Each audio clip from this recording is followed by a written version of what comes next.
Ky podcast u mundësua nga Big Brother VIP Boutique dhe miq të biznesit në Shkodër. Ladies and gentlemen, welcome to Checkmate Podcast, aka shahmatpodcast. I love chess. You love chess? Yes, We're indeed. supposed to have a chess we here, should to have be played. honestly, and have a game with chess, but I don't have it anymore. I get too into it, and I get really. Are you a good one? I am. I used to play in school for years, and then I stopped, and I started again maybe 3 or 4 months ago. So I need to get my skill back. But I'm teaching my daughter as well, and she beat me the other day.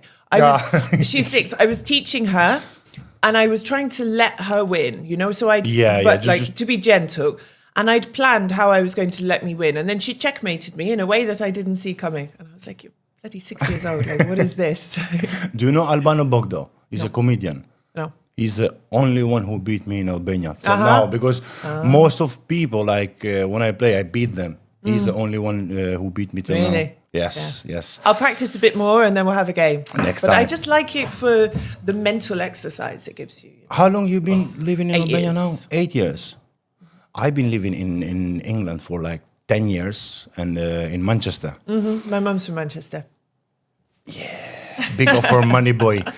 And I want to tell you my first impression when I go to England, because I go there by lorry, like many Albanians, Yeah.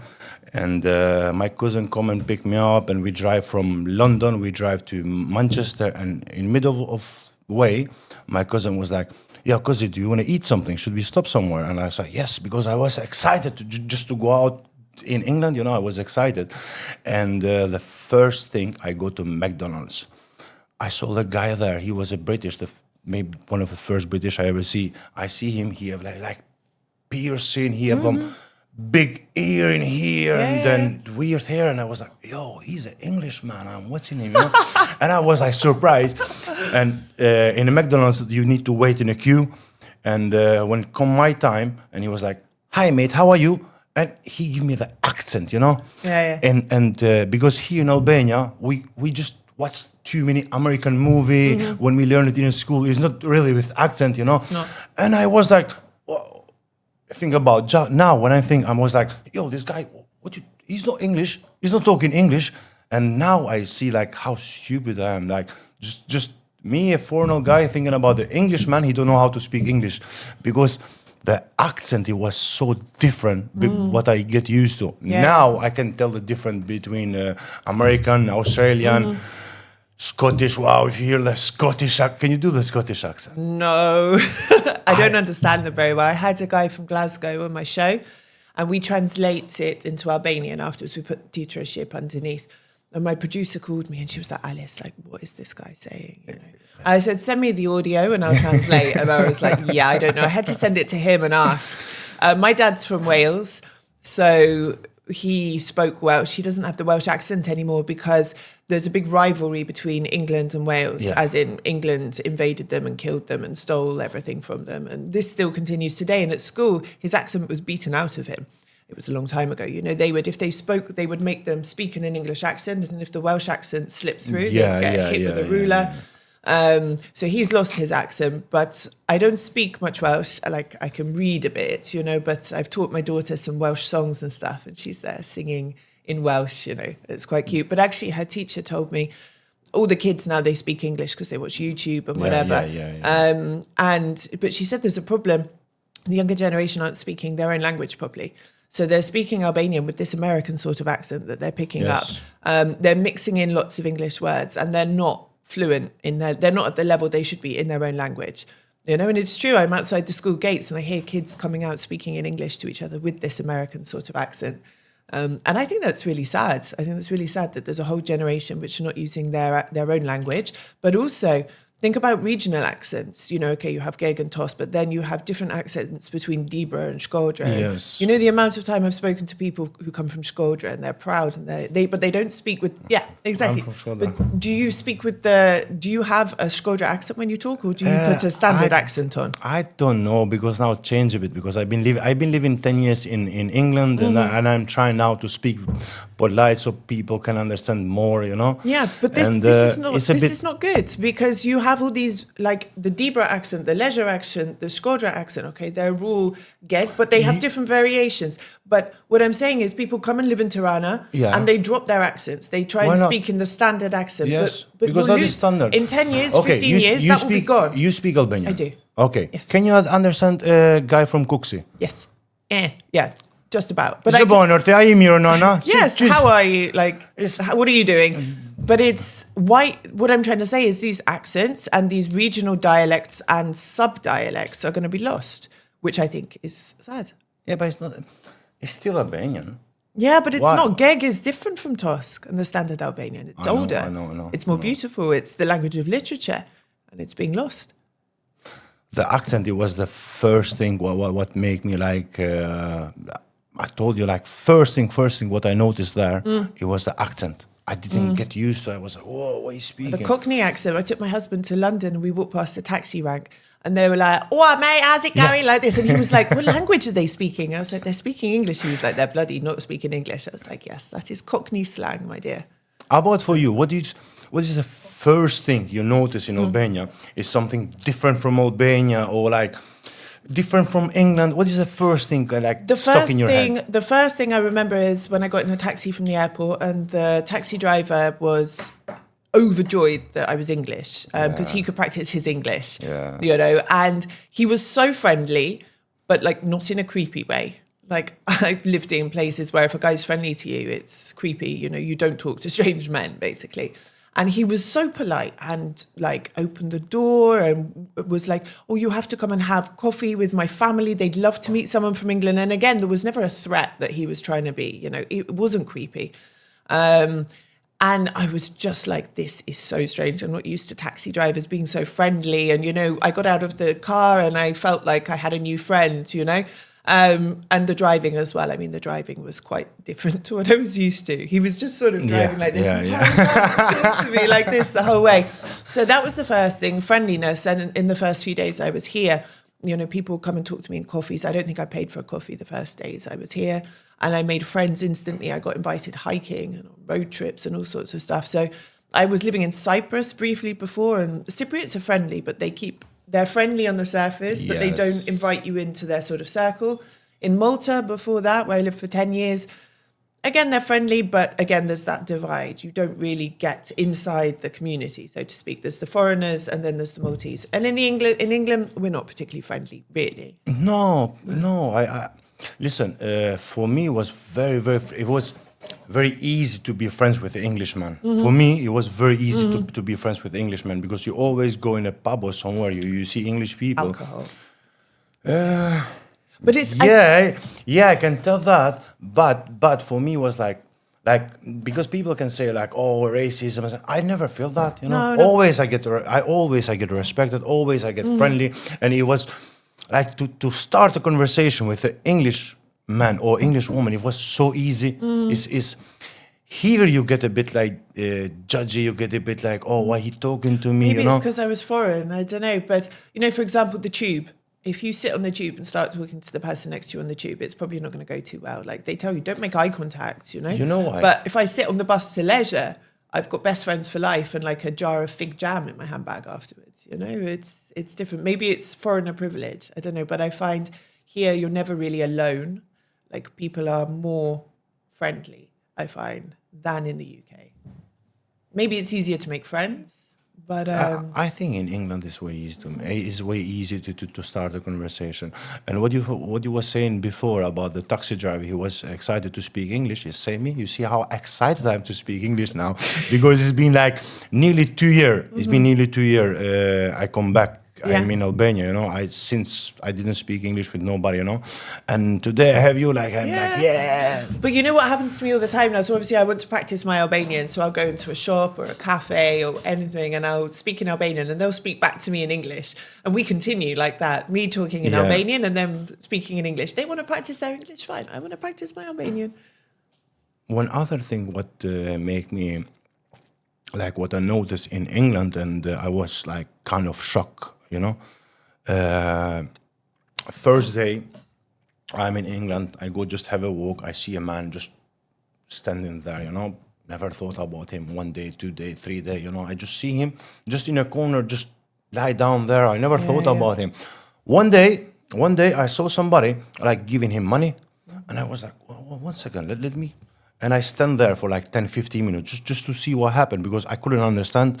And after I realized he's homeless, for me that it was a big shock. For me, that was a big shock, because I'm like, whoa, is he begging for money? I come from Albania, I don't have nothing in Albania, and I come to England to with my dreams to make money, to work, to do This is something. the And I situation. see this guy. He was born in England, and because he was born in England and everything, and he's begging for money. I was like, and because here in Albania, if you don't have money, you don't have money. The only people who ask for money here in Albania is the gypsy. We have beggars as well, but it's only the gypsy ask for money. Other people, no, if you don't have money, you don't have money. But when I see there, like, white English man begging for money, that was a big shock for me. It was seriously. actually something my daughter noticed because we were there in August. It was her first time in the UK, and she made a few comments while we were there, like, "Mummy, why are these people drunk?" Because there was people right in the shopping centres drunk, like on drugs, whatever, Why are men not wearing tops again? Because you get people running around on drugs or drink, in daylight with no tops on. It was like 20 degrees, which is hot in England, so it's like tops off. But then, in the morning we were walking to the train station. She was like, "Mummy, I don't understand. Why are there people sleeping on the road?" And I had to explain they don't have homes, and she couldn't get her head around this. She was like, "But we don't have that in Albania. Why don't we have that in Albania?"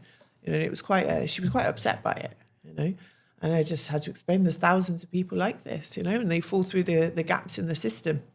England is, you may have a higher salary, but I remember when I was living there, by the time you've paid everything you've got to pay, I was living paycheck to paycheck. Yeah, nothing else. And my friends are the same. Most of my friends that I went to school with, I grew up in quite a middle-class rural area. Most of the people I went to school with, the ones that have their own houses, had help from parents.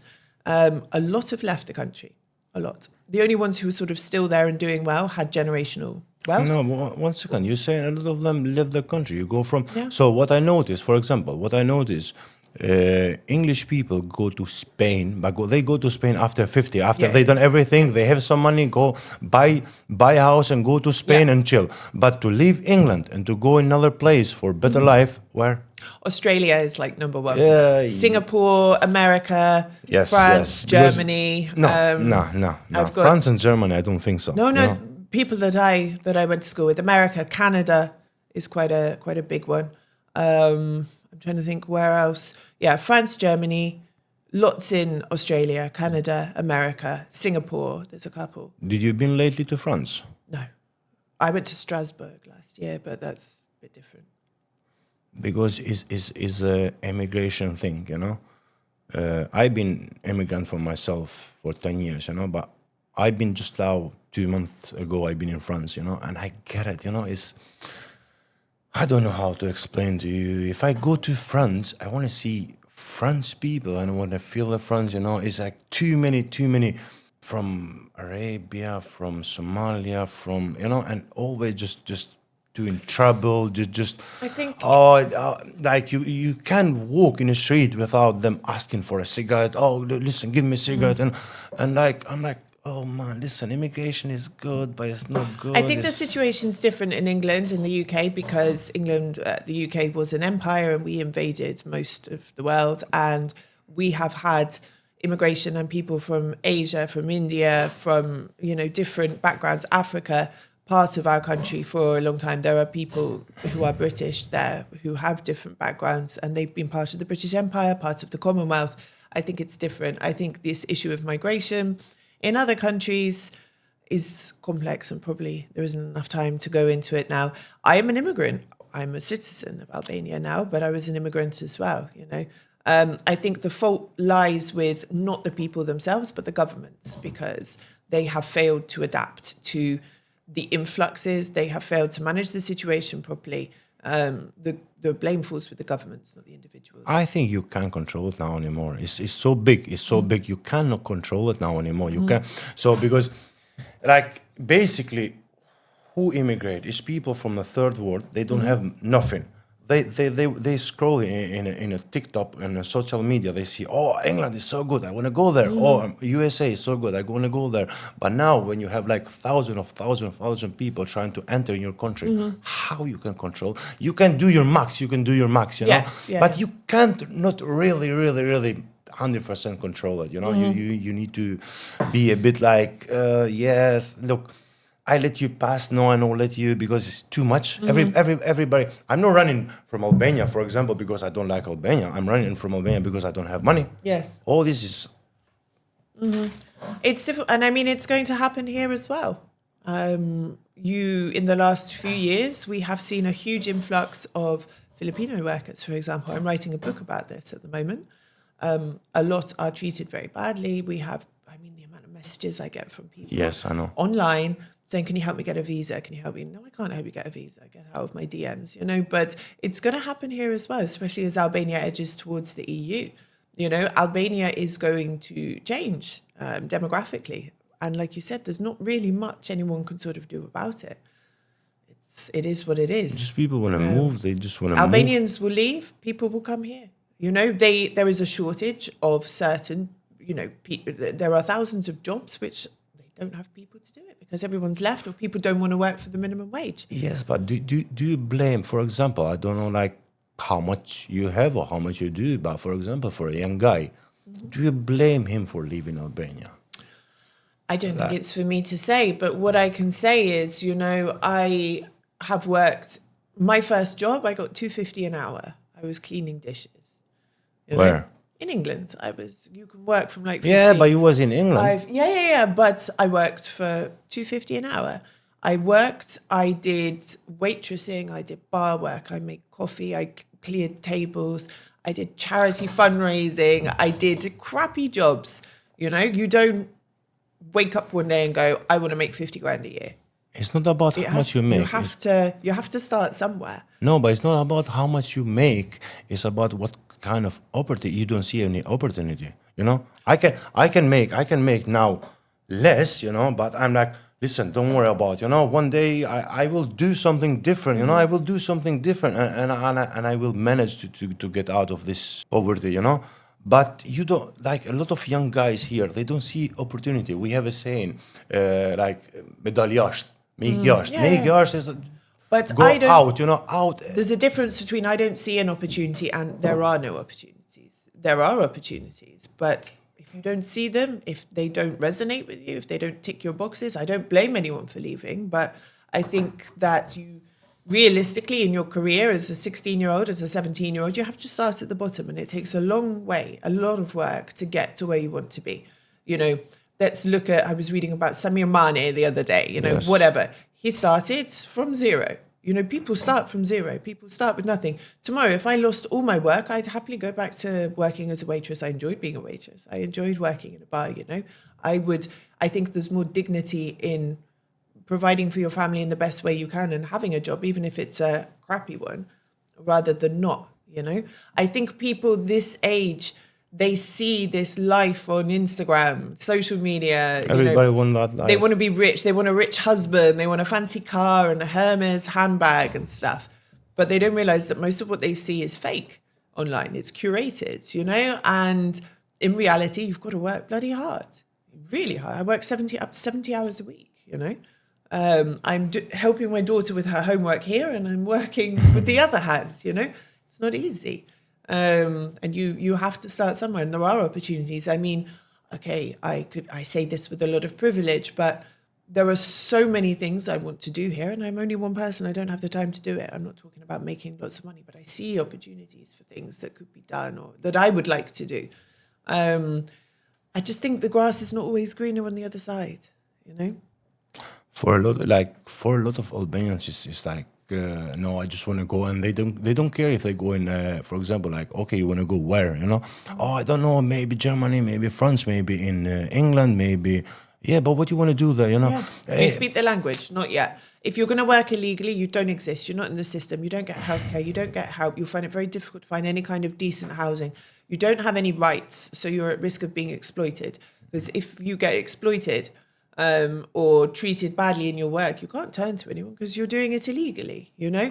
There's a lot of risks that come with it. If you're in the system, you take 2,000 a month and then you pay your rent, 600, you pay your taxes, your council tax, your phone, your bus ticket, your food, your blah, blah, blah. You get to the end of the month.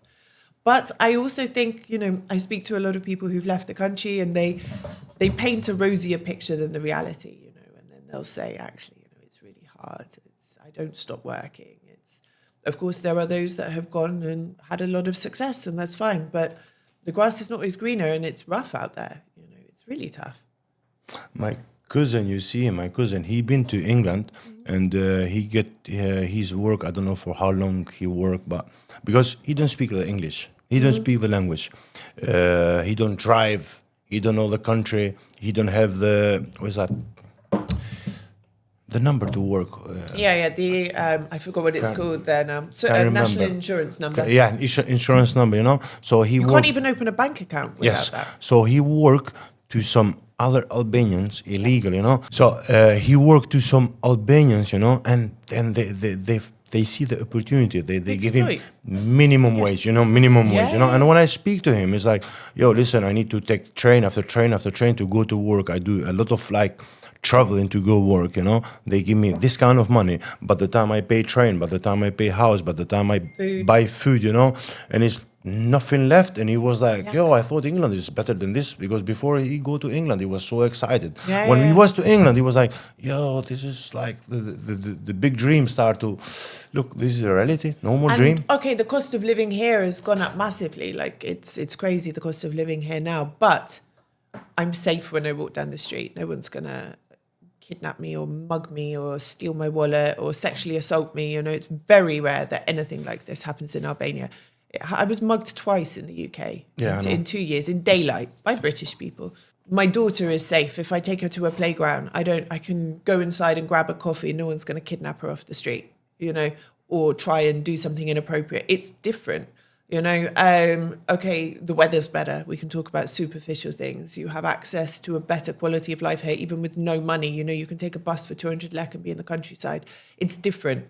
And, you know, you can say, you can sit there and say that you're foreign, you have the British passport, whatever. Okay, and I accept that privilege, but there are benefits to living here, which people in the UK have completely forgotten ever existed, like personal safety and security. I see safety the news. Of kids, Like, was it this time last year, like some guy went into a school and killed a bunch of kids, or like an after-school sort of club? I mean, this is insane. And okay, we've had problems in schools here. You know, that's twice in a year. But this happens more often in the UK. There were school shootings. In UK it's like 68 millions, you know, and here we just 2.5 millions we left, you know. But if you look at the ratio of the crime per capita, you know, here is significantly less. I walk around, there's nowhere in Toronto I wouldn't walk by myself. You know, maybe there's a few places I might just be slightly careful not to have my phone out, but there's nowhere that I would feel unsafe. I've walked home in the middle of the night, no problems at all. I would not do that in London or in Brussels, where I go often for work. You know, they tell us at work in Brussels, girls, if you're leaving the office in the dark, it's better to get an Uber. Don't walk by yourself. I know. Things get out of the hands in England now lately. Yeah, this is Brussels, you know. I can't imagine anyone saying that to me in England. You know, I was with some friends last night, Skanderberg Square. We finished our drinks. It was dark. I walked home by myself. There was no, you know what we do in the UK and in other countries I've lived in. When you leave your friends in the evening, it's a thing you text when you get home to confirm you've got home, to make sure you haven't been killed on your way home. I go running in the morning at the lake park, sometimes 5:30, 6 o'clock in the morning, 7 o'clock, or 9 at night, 10 at night. I wouldn't do that in the UK. You feel safer, safer. Absolutely. You are safer. It's a fact. I saw you lately. You done an interview with Noisy. Yes. I saw the interview, and you know, for me, like a viewer, I saw a different kind of interview with him. You know, I saw like the way he was doing the interview. I saw a different Noisy, because we always get used to see that Noisy, the rapper, like saying, "Yo, I have this car, I have this money, I am tough, I do this, I do this." But interview with you, he was so open, And that it was like, I'm like, oh, listen, this guy make a lot of points. He make a lot of sense, And the way he was talking, he was like, does this guy really care about his country, Yeah. I got a lot of criticism from that interview, from people who didn't watch it. Criticism about what? They didn't watch it. It was even before the interview was broadcast. I posted like the promo, and people were criticizing, and they were like, "Oh, he's not an artist. He's not a musician. You're giving the platform to the wrong person. All he talks about is violence and sex and drugs." And I'm like, people have been taught, like, all art, music, literature, paintings. The main topic is sex, violence, and half of the people, and we can go back hundreds of years, they were on opium or weed or whatever. All art has these things at its foundation. People have been writing about, my wife cheated on me for millennia. He's just doing it in a different form. It's not about whether I like his music or not. It's the fact he is, whether you like it or not, he is a part of the society. He's influential. And I said to him, how do you feel about this? Because people were saying, well, he's not a role model. I know. And I'm like, the point I wanted to make as well is, when you become a musician, when you become a rapper, you don't come, oh, I want to be a role model. That's a label that's put on you. That's an expectation, a subjective expectation from society that's put on you. You should be a good role model.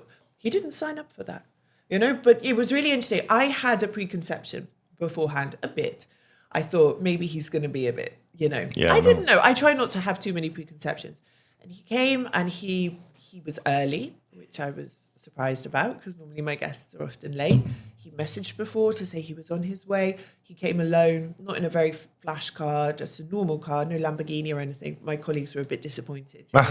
They were all there with the drone ready for like some big flashy car to pull up. And he was so humble and polite, and it was, I didn't really refer to the questions that much because it was just a normal conversation. Yeah, I know, the time to shine. I wanted him to, and like I said, he really showed a different side. I think he made a lot of good points. And I think all those people who criticized me should just watch the interview, really.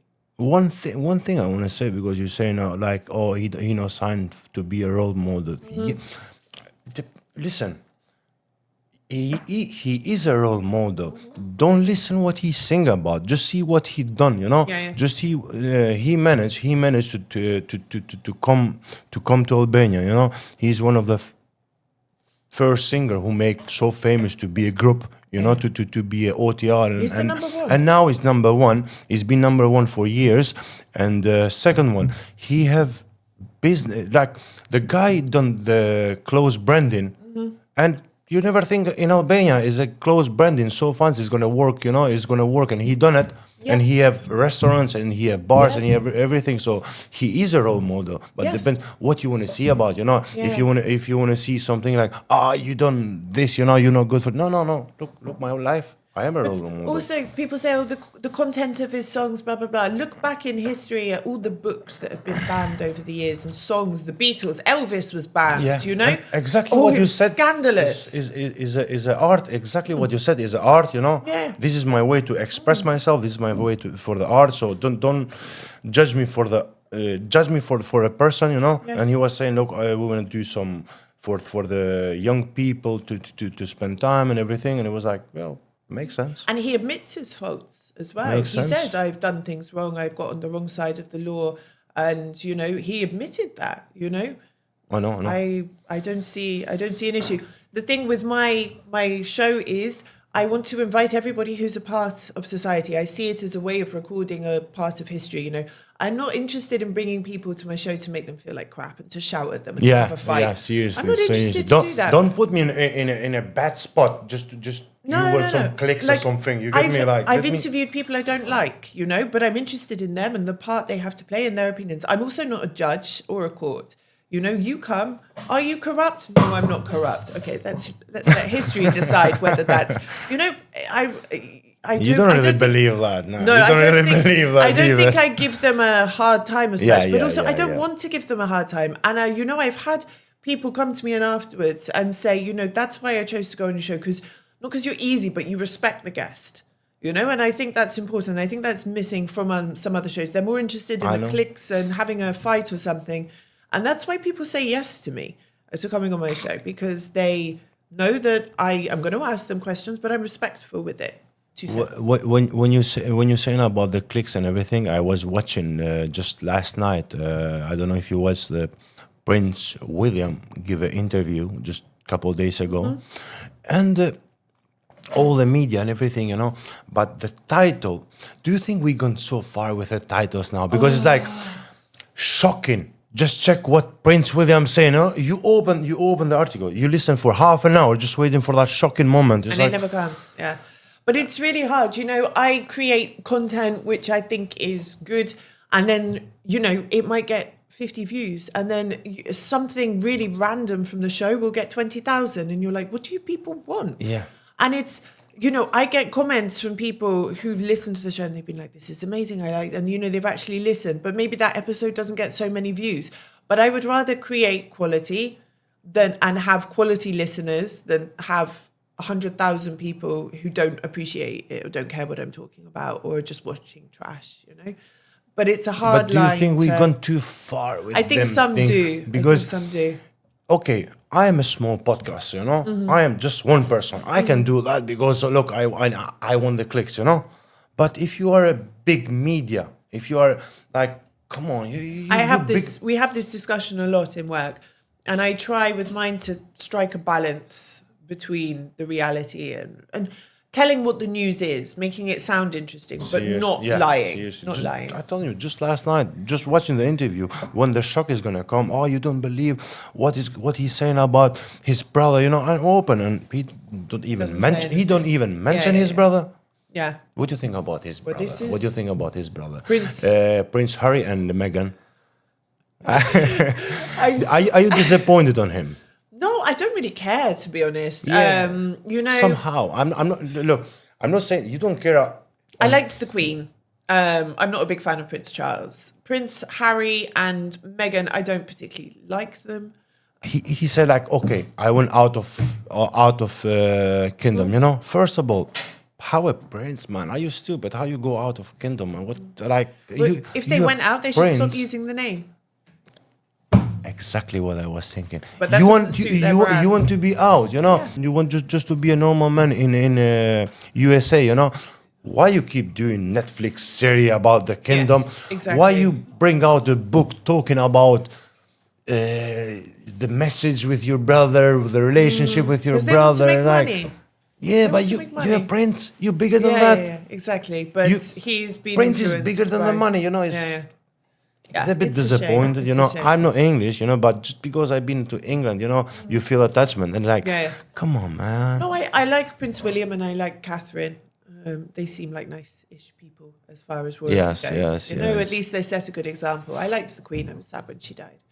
I met her once, but I was very young. Yeah? Yeah, and Prince Charles. I was very young, though. It's not like we had a cup of tea or anything. But, yeah, I know. No, but that...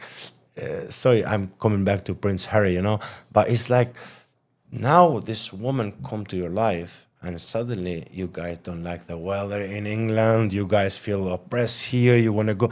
And we have a saying in Albania, let me get an example how to say it. For example, like if a man, me, for example, if I start talking about my father, my mother, my brothers, and they say, they are so bad, they don't respect me. Okay, about your wife, people, they're so good, And now it's gonna be, man, your wife have a influence on you, man. How it's come like her parents is so good, her relative is so good and yours is so bad, like that make me think your wife have some. I think the problem is her. And I think the media has been harsh with her, but I think largely it's deserved. I don't see anything genuine. Media is harsh with everybody. Media is media, You just get to accept it. Media is media. Let me tell you a funny story now. Yes. I was going on a date with somebody, and it's like, okay, let me pick you up. Okay, she sent me the location, and I go to the location, and it was just a church. But at the time, I spoke with her and I was like, okay, I'm here. And she was like, whereabouts? But at the time, the word church doesn't come in my mind. I don't know how to say church, I'm like, I'm here, this? But my English it was... The building of God. my English, it was bad. And I was like, I'm here to the postcode. What you see? And like, you see a big building. And I was like, no, And like, how can I explain to her the church? And I start improvising. I was like, I'm next to the God house. And he was like, and she was like confused, I was like, what do you mean God house? God. And she was like, what has to do God? Come on, man, where are you? Jesus house. And she was like so confused. What do you mean Jesus? I was like, Jesus? She was like, Jesus, Jesus. Yes, Jesus. And we're like, his house. And I was like, I was trying so hard to explain her I'm to the church, and she was so confused.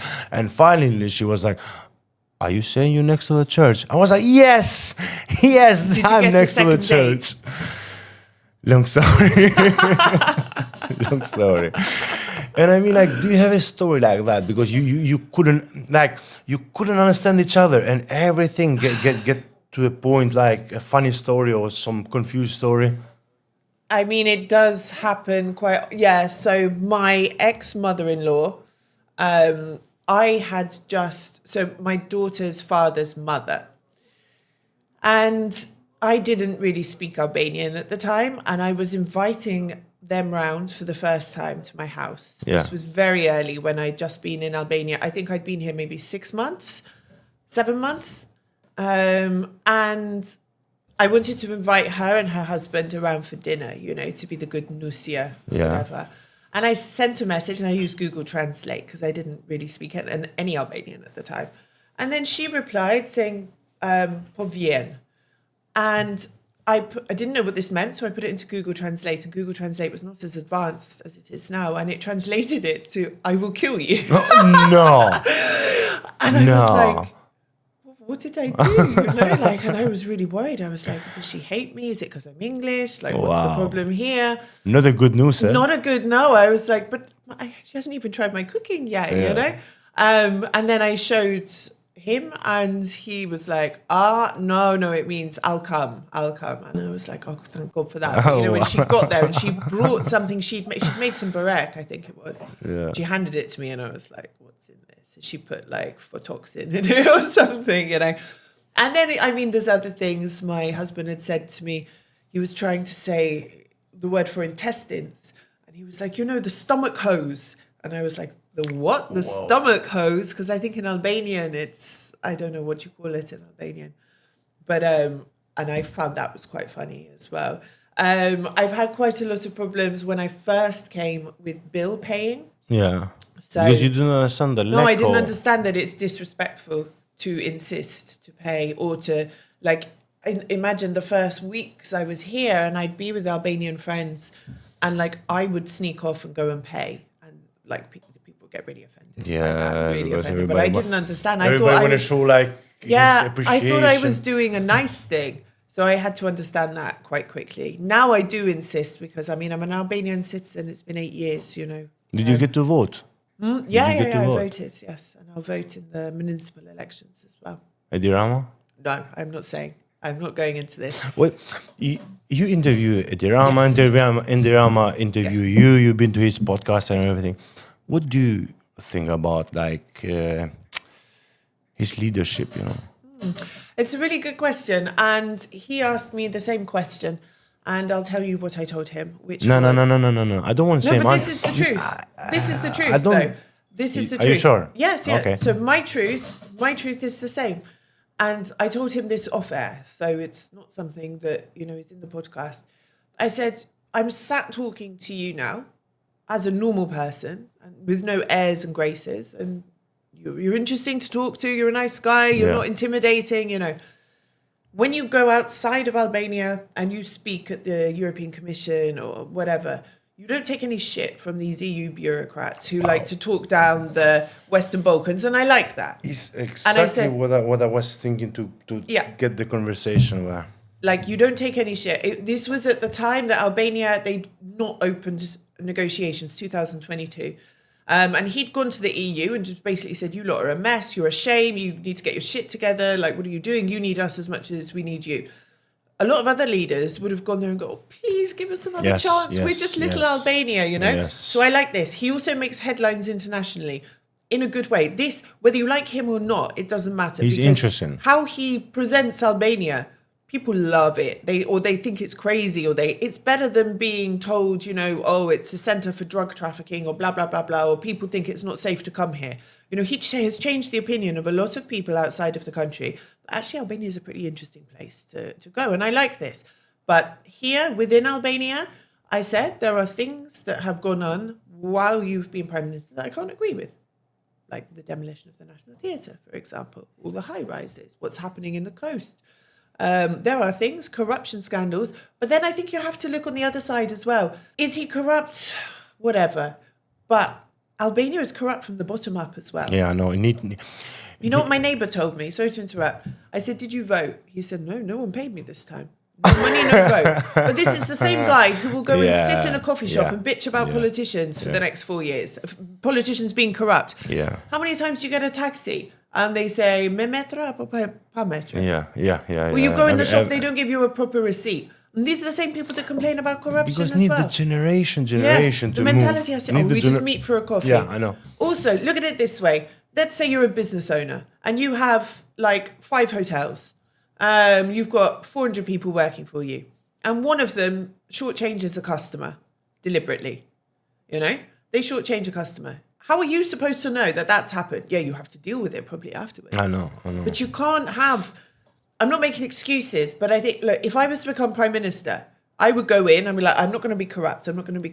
But the system is so corrupt from the bottom up. You have to find a way to function in that. And that is going to change bit by bit. And it doesn't just change from the top down.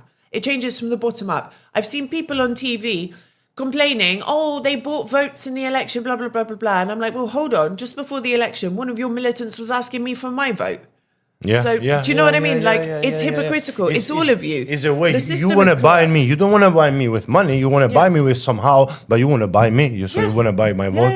And it's exactly what I think about, because he is one of them. First of all, it's exactly what Noise is saying. It's exactly what he's saying. You don't have any other option. First of all, you don't have any other option. Second, he's one of you have a tough dad in a home. My dad is not very, very good. He's not the best or something. But if my neighbor said something bad to me, my dad need to step. My dad need to be there, because I remember this when he gone to the UK, and the UK was like, oh, listen, Albanian comes here and they all deal with drugs and everything, they only drug dealer, they deal with drugs, and he was like sitting there listening, and he was like, okay, they are drug dealer, okay, but are they bringing the drugs from Albania, or they buying the drugs here? Yeah, but are they selling the drugs to each other, or they selling the drugs to you? And it was, and he was like, you people stop buying drugs, man. You need to buy. You English people need to stop buying drugs, man. Because and I get it. This is wrong, but don't be like an angel, because because they find a market here and they do it. I think people say, he's authoritarian, blah, blah, blah, blah, blah. 8 years ago, 6 years ago, 5 years ago, I think his leadership style was different. It was stronger. It was more tough man sort of. And then there was the pandemic, and, it called for a certain kind of... I see now that he is not as harsh as perhaps he once was. Because now he have more things in control, I think so. Yeah, my personal thing, because he have more things in control now. He have 84 ministers, so he can. I think because I see it different, but I've seen the country improve in 8 years. Things have got better. Yes, they go better. And to be honest. I will ask you after what you think about Shkodra. Let me just say this. I live in Shkodra, and it's the first time I actually see people you can tell who is from government working with. It's the first time I see a lot of people working. I never see with 10 people working there. You go to the next street, there's some people working with this building, and things start getting. Yep, I'll give you an example. 8 years ago.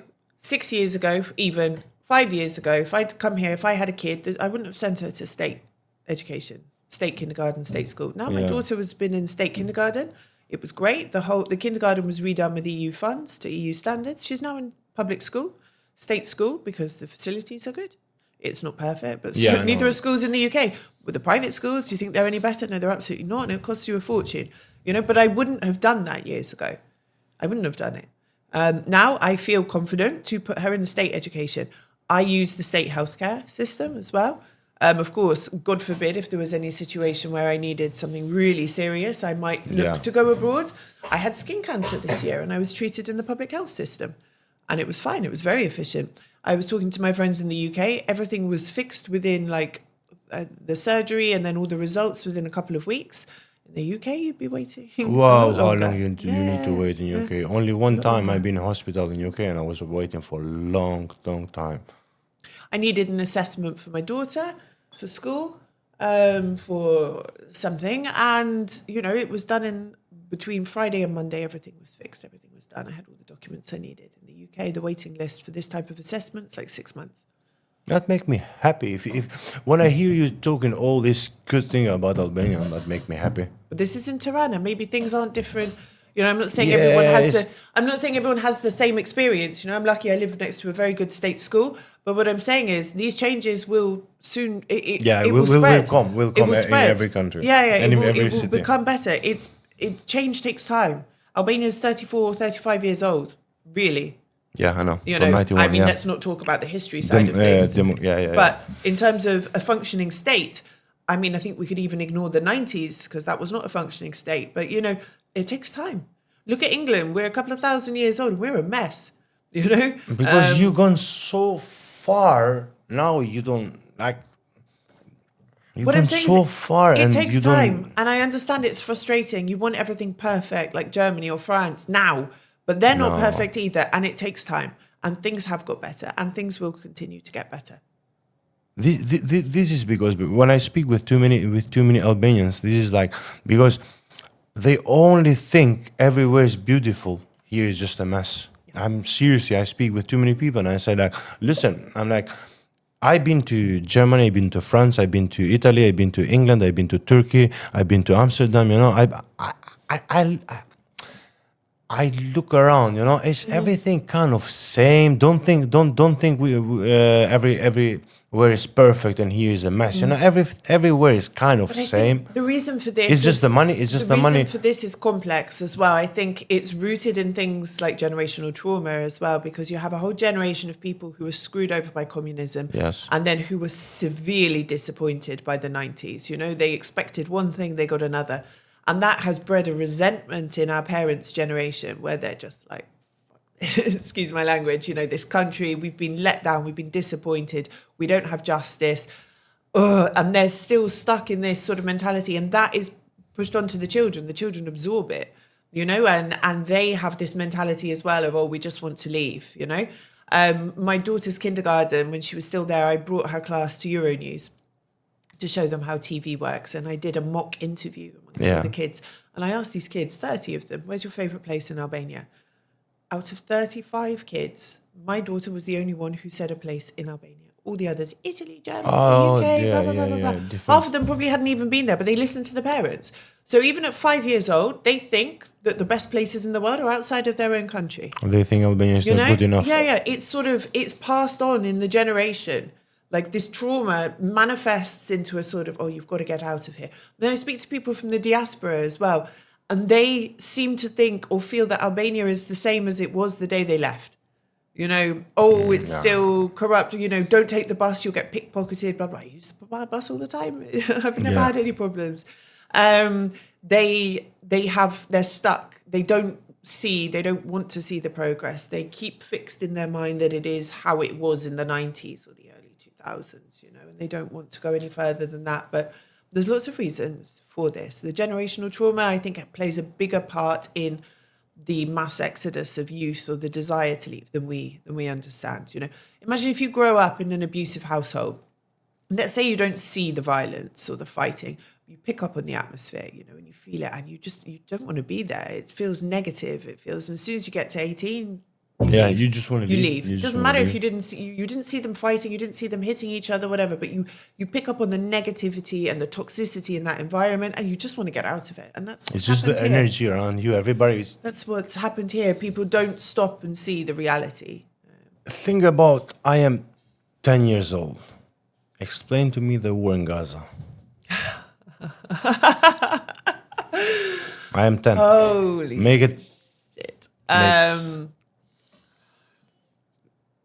I could probably get into a lot of trouble for this, but I'm supposed to be neutral in terms of my journalistic work, but Israel was looking for an excuse to clear out people from Palestine, and they allowed something to happen, and that was their excuse to do what they've always wanted to do, which was to wipe Palestinians off the face of the planet. That is nothing to do with not liking Jewish people. I have Jewish people in my family. That's nothing to do with it. This is about countries, not religion, as far as I'm concerned. And the statement that I've made, okay, maybe that's not the case, as I said, but even what is happening is an absolute monster. I mean, it's just terrible. It's a monstrosity.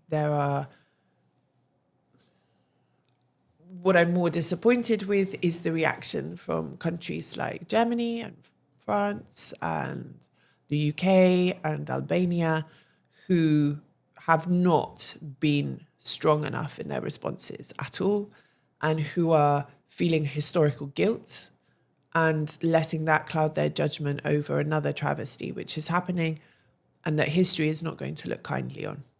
That's my view. Thank you very much.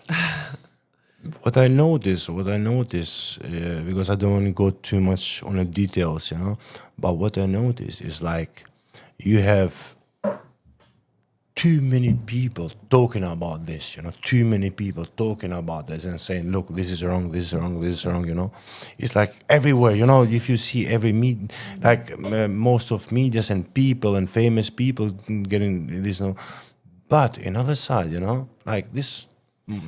But another side, you have they just keep going. They're like it's scared. nothing. They're scared. No. Like, I know, like even me, I'm nervous. I work for a media, and we have to be a particular media, and we have to be careful about what we say and how we say it. I'm worried that even for saying that, I'm going to be called anti-Semitic. I could lose my job for saying what I've said. It's really difficult because I can say the killing of civilians is wrong, the killing of children is wrong, blocking off aid is wrong, ethnic cleansing is wrong, genocide is wrong. Why should I mean, these are facts. Yeah. These are facts. Take religion out of it, take the countries out. Let's take the countries out of it. And let's say this is somewhere in Africa, 2 African countries. One has cut off all foreign aid to the other, and they are killing thousands and thousands of men, women, and children. This would be called genocide.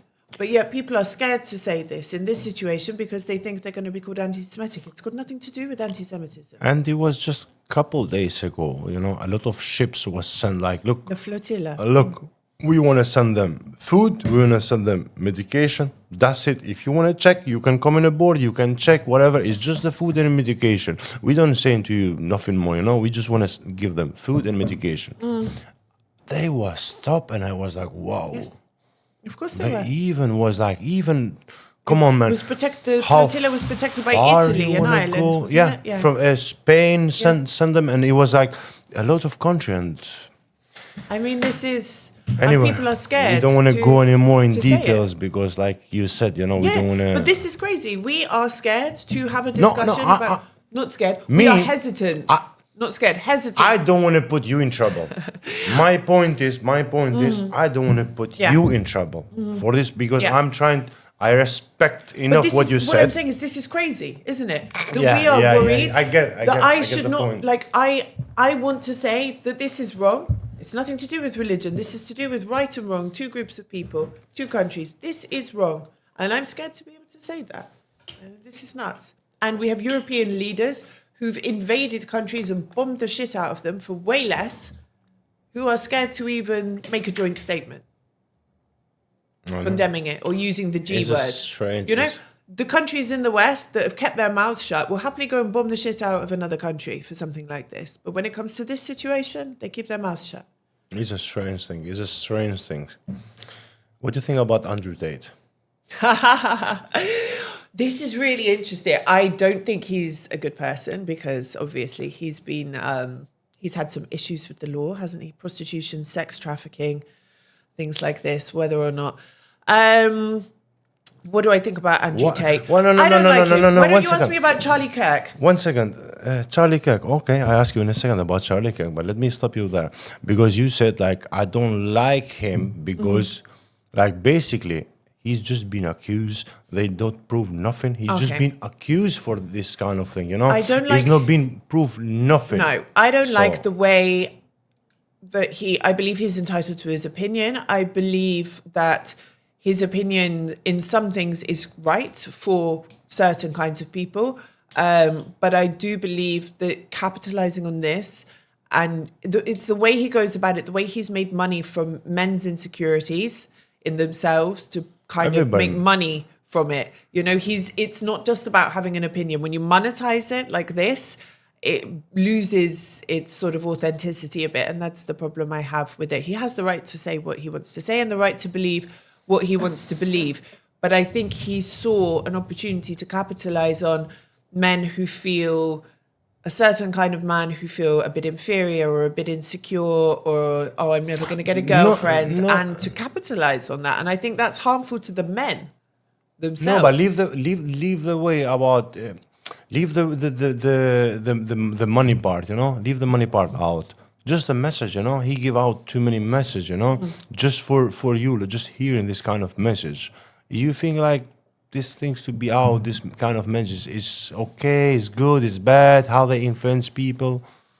Again, this is he's saying, speech, you know, isn't it? He's saying stop being lazy. He's saying work out. He's saying stop feeling sorry for yourself. He's saying like, and end of the day, respect your woman.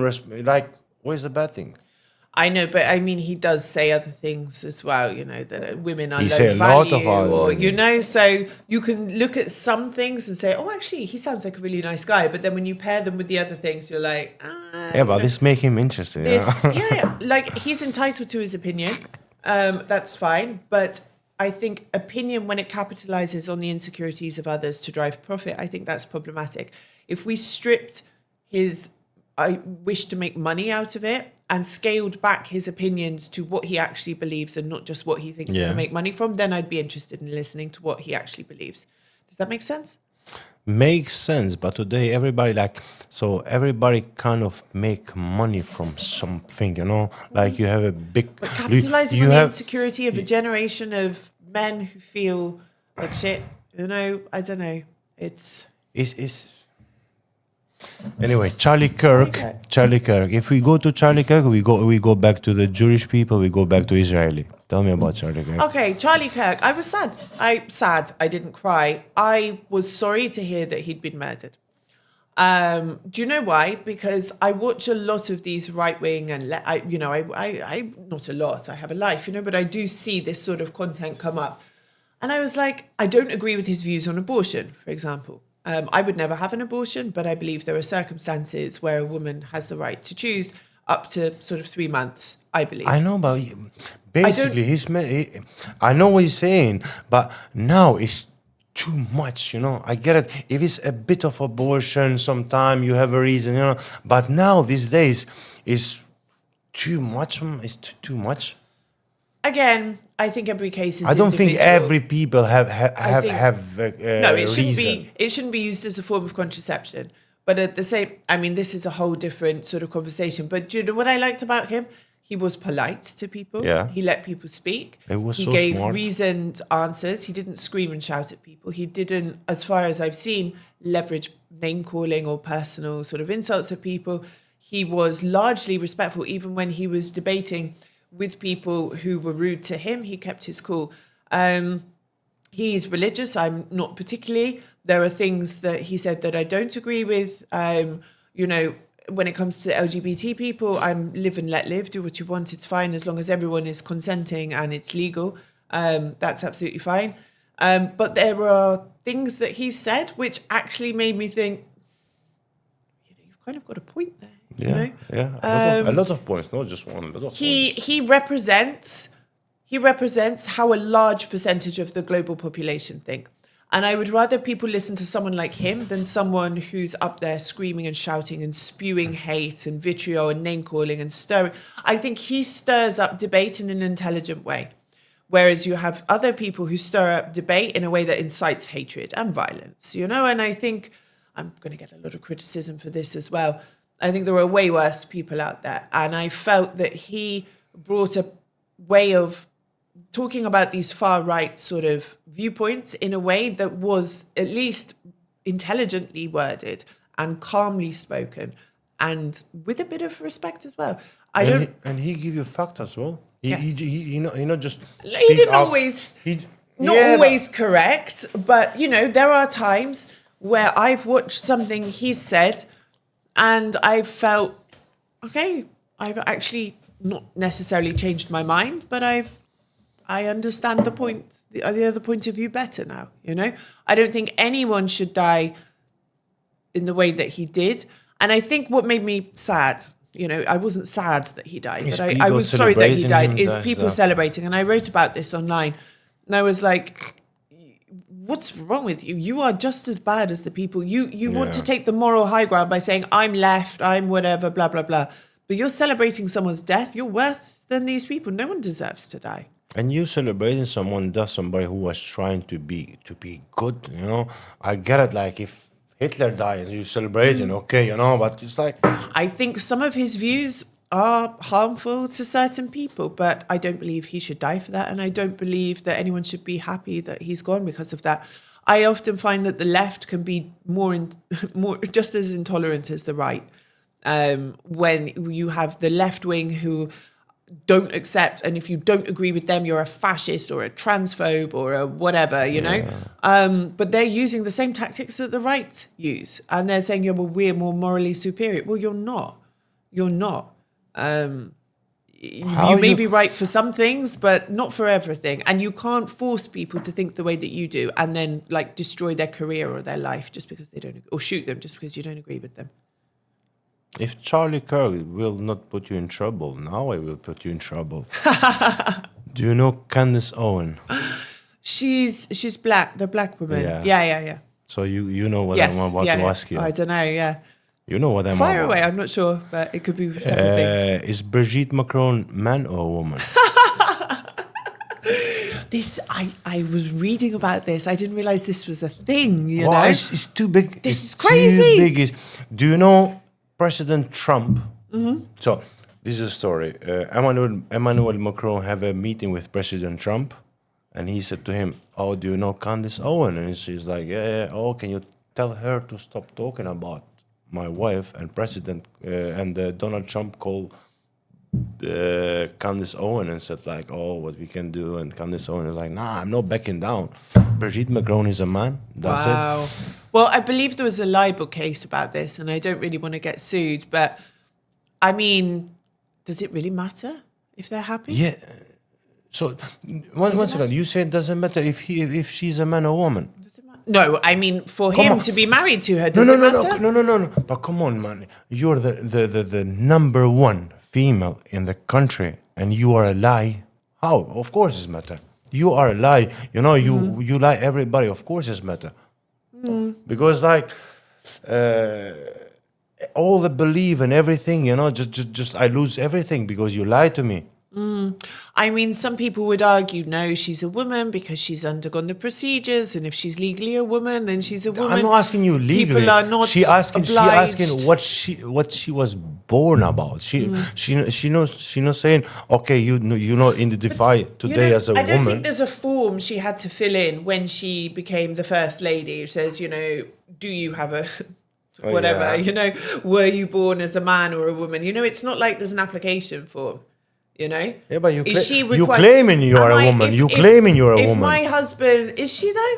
Yeah. If my husband became Prime Minister, which would never ever happen, God forbid, I wouldn't have to go on TV and say, I am a woman, just so you all know. You know, like, it's not something I've given a lot of thought to, really. If she was the president, then yes, I would agree with you.